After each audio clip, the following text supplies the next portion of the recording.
is also a family for Africa. It is a family because we have the same. Welcome back, guys. A lot of you has been, talking about Captain President Ibrahim Traore. I mean, the president of Burkina Faso, who just come into power just for 2 years. I think 2 years, okay, and it has caused a lot of transformation in Burkina Faso. But the question I want to ask you guys: have you ever sit down and asked, how did Abraham Traore began? What was his, where did he go to school?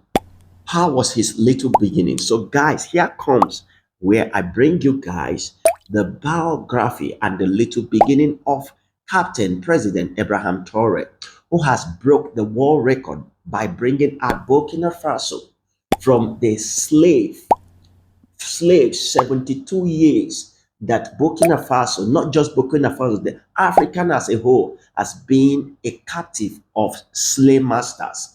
And this young guy of 37 years took upon himself, with the help and the support of the youth and the people who long to help Burkina Faso prosper. They took it upon themselves to support Abraham Traore to bring their people out of colonial enslavement. But guys, here comes the biography and the little beginning of Abraham Traore. So guys, please do not go away. Do well to sit back, listen to and make sure that you like, share, and subscribe. Let us bring the African news to the globe of the world. Let us patronize and support Africa and the entire globe, those who are doing amazing things around the globe. So guys, take a look and enjoy. IBRAHIM Traore was born on 14th March 1988 in Kera, Bondokui, Muhun province of Burkina Faso. He attended primary school in his hometown Bondokui and secondary school in Bobo Dioulasso, Burkina Faso's second largest city. In this school, he was known as being quiet and very talented. Unlike his predecessor, Damiba, and many other Burkinabe officers who embraced a military career as teenagers, IBRAHIM Traore had a civilian background before joining the army. In 2006, he moved to Ouagadougou, the capital, to study geology at the Joseph Kizerbo University. In the latter, he rose to delegate and became known for defending his classmates in disputes. He graduated from the university with honors. In 2009, IBRAHIM Traore took a bold decision and joined the Georges Namwano Military Academy. This academy is a second-tier institution compared to the prestigious Kadiogo Military Academy, KMP, of which Thomas Sankara and the former President Damiba are alumni. Upon his graduation in 2012, he was sent to Morocco for anti-aircraft training before being transferred to an infantry unit in Kaya, a town in northern Burkina Faso. 2 years later, in 2024, he was promoted to lieutenant.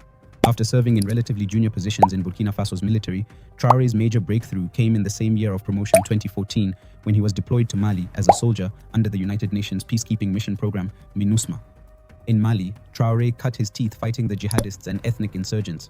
According to various accounts, Traore showed bravery in the face of a complex attack by militants in the northern Tombouctou region. This was in 2018.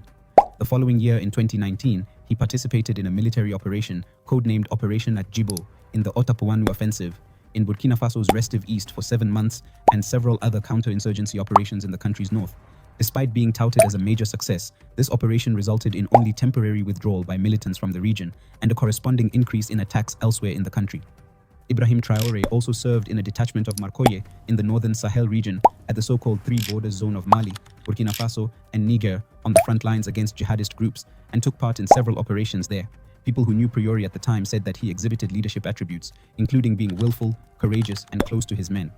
IBRAHIM Traore was promoted to the rank of captain in 2020. Around the same time, however, he was among the young and destitute officers who couldn't help observing their superiors' inability to contain the jihadists' threat in the field. Traore and his fellow officers were stuck between a rock and hard place. One source recounted an incident that occurred in 2020 when the town of Barsalogo in central Burkina Faso was on the verge of falling to jihadists.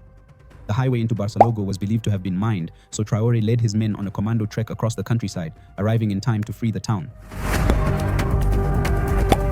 In Burkina Faso, the attacks by the jihadist groups include armed attacks, abductions, carjackings, improvised explosive devices, rocket attacks, and ambushes.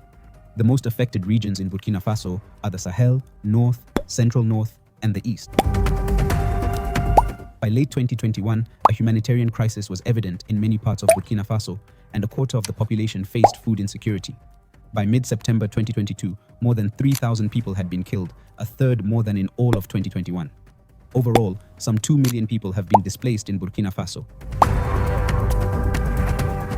In January 2022, a military coup led by Lieutenant Colonel Paul-Henri Damiba overthrew the civilian government of President Roch-Marc Christian Kabore.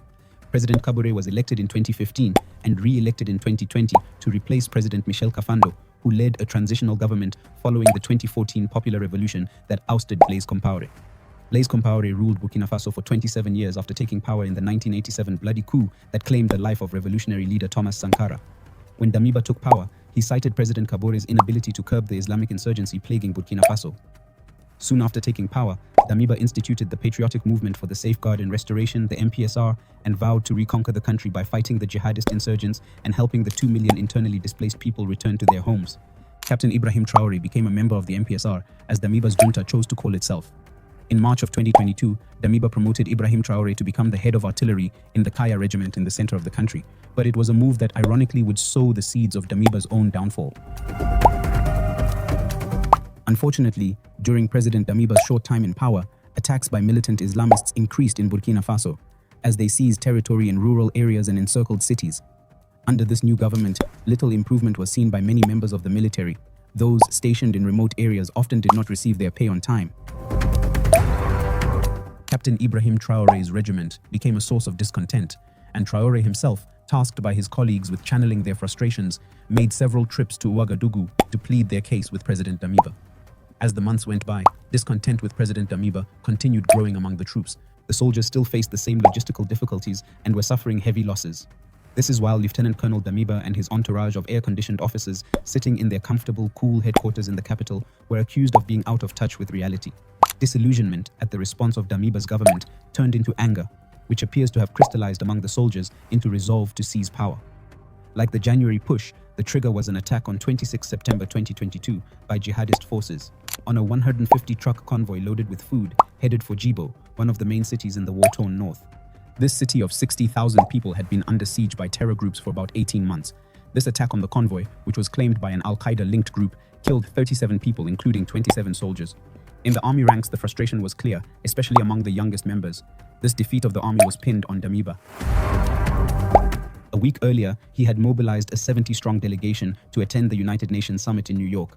There, President Damiba argued that his government was making some progress in the fight against terrorism, and he also asked for support from the international community. The trip to the United Nations Summit was perceived at home in Burkina Faso as wasteful and in total disregard of the dire insecurity situation of the country. In the days that followed, Captain Ibrahim Traore, on behalf of many aggrieved soldiers, went to Ouagadougou to speak with President Damiba. He asked for an audience with the presidents, but never received an answer. Faced with what they saw as contempt, Traore and other officers of his generation decided to take action. At dawn on September 30th, 2022, gunfire erupted across Ouagadougou, the capital of Burkina Faso. It was the opening act of a coup that would shake the nation. By 8 p.m. local time, a striking scene unfolded on national television. A soldier in military fatigues, wearing a bulletproof vest and a red beret, appeared on the Burkina Broadcasting Corporation, RTB. Surrounded by hooded and helmeted men, he delivered a bombshell announcement. Captain Ibrahim Traore was taking over as head of the Patriotic Movement for Safeguard and Restoration, MPSR, overthrowing Lieutenant Colonel Paul-Henri Sandaogo Damiba. The coup leaders justified their actions by accusing Damiba of betraying their shared vision. They claimed he had failed to address the deteriorating security situation that had initially motivated the January 2022 coup, which brought him to power. Instead, they said, Damiba had focused on unfortunate political adventures, neglecting the fight to reclaim territories occupied by jihadist insurgents. According to Traore, he and other officers had attempted to persuade Damiba to refocus on the rebellion, but his refusal left them with no choice but to remove him. Discontent had been brewing for months, especially among younger officers who carried the hardest burden of the fight against armed groups linked to ISIL and Al-Qaeda. The elite Cobra unit, known for its frontline operations, faced delays in pay, further deepening frustrations. When the plotters launched their coup on September 30th, Traore, still a captain, found strong support within the Cobra unit, which played a key role in the operation. Traore's junta declared its commitment to addressing the country's challenges. They vowed to refocus on national security, restore territorial integrity, and uphold Burkina Faso's international commitments, including respect for human rights. Additionally, they announced plans to diversify Burkina Faso's international partnerships in the fight against jihadism. However, the coup soon escalated into a broader crisis. On October 1st, with their takeover appearing to struggle, Traoré and his officers accused Damiba of seeking refuge at the French military base in Camboinsin, where they claimed he was planning a counter-offensive. In a nation filled with anti-French sentiment, this claim ignited outrage. Although the French government denied the allegation, thousands of protesters took to the streets of Ouagadougou and Bobo Dioulasso, targeting the French embassy and cultural institutes. What began as a military coup transformed into a popular uprising against perceived foreign interference. During the night, momentum shifted decisively in Traoré's favor. Several army units, including the Air Force and Special Forces, declared their allegiance to him. By the next morning, Damiba was forced to resign. He reportedly agreed to step down on the condition that his safety and the safety of his allies were guaranteed. The whole world was astonished 6 days later when he came to swear in as the interim leader after he had relied on the strength of a hidden weapon.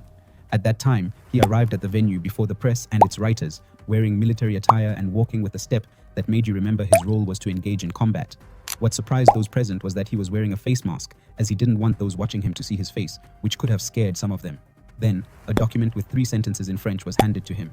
With his hand raised, he said, I swear before the people of Burkina Faso and on my honor to preserve, respect, uphold, and defend the Constitution, the Charter of Transition, and the laws, to make every effort to guarantee justice to all. Becoming the world's youngest leader at the time. Thousands of Burkinabe citizens gathered in the capital to celebrate his ascension in what resembled a victory parade. So guys, you heard how did Captain President Ibrahim Traore all started. It all started by having a desire to fulfill a purpose. So you find that his little beginning, how it began, that everywhere he was sent to fight, he was serving with full determination, being a leader. So guys, I just want us, and now he has set a record for other upcoming generation and this present generation who will rise up and determine to take their country destiny, which is not going to be easy. You heard that it has not been easy for him all this while. They have planned several assassinations to overthrow him, to kick him out, discouragement, but he is still standing. And some people, mistake. I don't know. You guys should also drop your own opinion, mistaking him to be an incarnation of the former military leader that was assassinated when he also took over power. So guys, please do well to drop your comment. They say he is one of the incarnation. So guys, so what I'm trying to say, Ibrahim Traore take the destiny of their country. They take the destiny. According to the word they used to say, your destiny is in your hand. So he take the destiny of Burkina Faso in their hand and see the amazing thing that he's doing over just 2 years plus. He has transformed, and this transformation is not going to affect Burkina Faso. You see Mali, Niger, and others country, and he has set a standing point. He has become a role model to other African leaders, if at all they will emulate Captain Ibrahim Traore. But I think this our old leader will not do this. The young generation will liberate their country if they will be determined. So guys, I just want you to drop your own opinions and make sure you subscribe and like and share. Thank you.